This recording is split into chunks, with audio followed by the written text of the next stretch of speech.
si lahko lepo pomagate. Klele, če imam takole roko, kle bo najsvetlej, kle bo najtemnej. Kle se prav sam potegnete končen pač v svetlavo, zaradi tega, da res gledate, da se svetloba lom na tem delu. Takole malo sam. V bistvu je zelo podoben, a poznate koncept dry brushanja, se pravi, da z dosti suho barvo barvaš kakšne stvari, da se pač tako suho, pa pač samo občes lepo izenačiš. To je zelo podoben temu, samo da nimaš toliko suhe barve. Ampak je v bistvu dobesedno samo malo podrgneš ščopič po unmu delu. Toliko, da se tam malo barve dol da ščopiča in je to.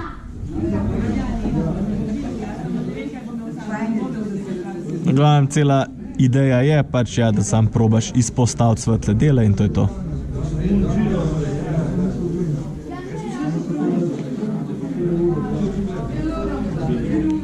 Zdaj se mi je začel čopiti že malo cufati, ker je pač nanašanje teh robov je dolg traja, pa malo je začopič grobo.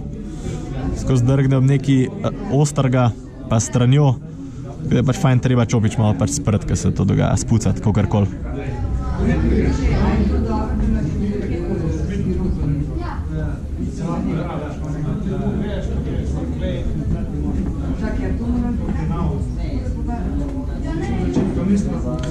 Teli nahrbtniki so meni še posebej všeč, ker kle lahko res vidiš v bistvu, kje se največ barve lom, se pravi na pač grebenu od tega.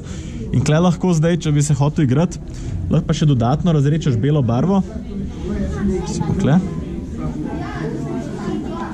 Da je res takole redka, čopi spet v špico, pa takole po sredini potegneš takole črtico.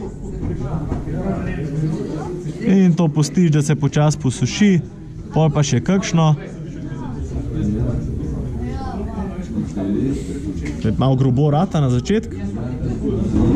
Lahko vzameš spet tole prejšnjo, ko smo z njo izenačili stvari. Še to malo razrečeš.